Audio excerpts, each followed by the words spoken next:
यहाँ पे एक बड़ा इंपॉर्टेंट पॉइंट मैं अर्ज करूँ, मुझे आपकी बात से याद आया, very important point. I think मैं इसको हाईलाइट, अगर मुझे मौका मिले तो मैं इसको हाईलाइट करके आपके साथ शेयर करूँ। इस research by Vishen Lakhiani by Mindvalley एक ऑर्गेनाइजेशन, उसकी रिसर्च है। हमारे दुनिया में मेजॉरिटी टॉप यूनिवर्सिटी के ग्रेजुएट्स, टॉप यूनिवर्सिटी से पढ़ने के बाद लोग ह्यूमैनिटी माइनस के लिए काम करते हैं।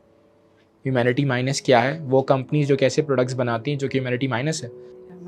सिगरेट कंपनीज, मैं नाम नहीं ले सकता ऑर्गेनाइजेशंस का, वही पॉडकास्ट चल रहा है, सही है। उसकी बुनियादी वजह क्या है? करियर ओरिएंटेशन ही सही नहीं थी।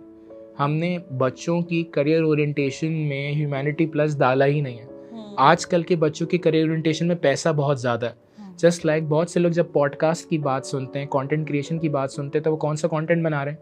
वो कंटेंट जो कि ह्यूमैनिटी माइनस है, वो कंटेंट जो कि अकल के बरक्स है।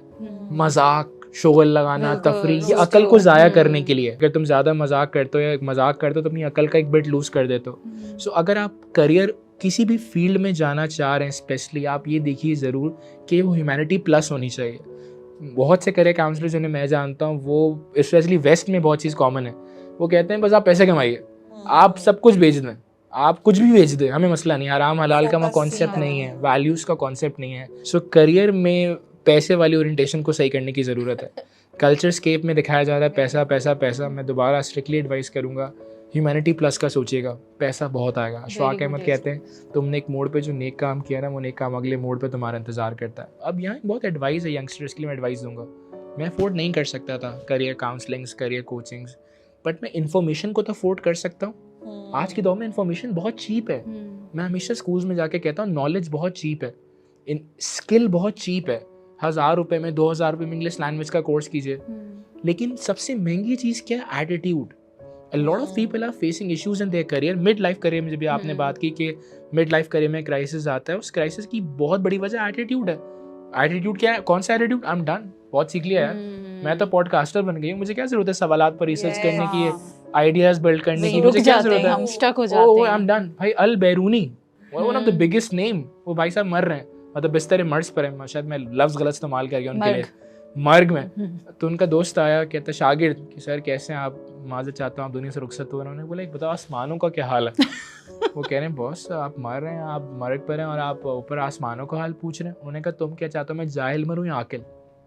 ये बात मुझे इतना स्ट्राइक करी। मुझे समझ आपकी इस बात से ये याद आ रहा है कि हम जब ये कहते हैं ना वी आर डन, अब हमें सीखने की कोई ज़रूरत नहीं है। थोड़े टाइम पहले I was asked to host a event free of cost. It was just a favour by, कि मेरी फ्रेंड ने मुझसे कहा कि यार फेवर कर दो ना। आई वाज लाइक कि हालांकि मेरा बहुत बिजी शेड्यूल था, बट मैंने कहा नहीं it's okay, I can do it.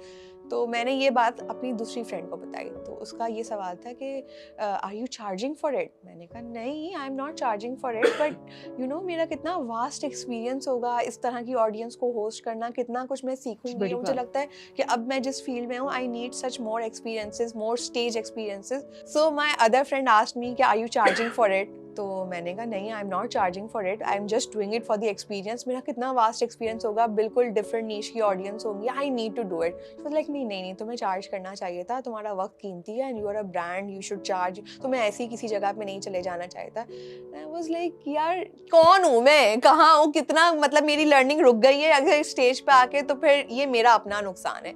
And मुझे फिर यहाँ यही कमी लगती है पेरेंट्स में भी, और जो नए बच्चे हैं वो भी समझते हैं कि बस हम डन हो गए हैं, अक्ले कुल हो गए, हमें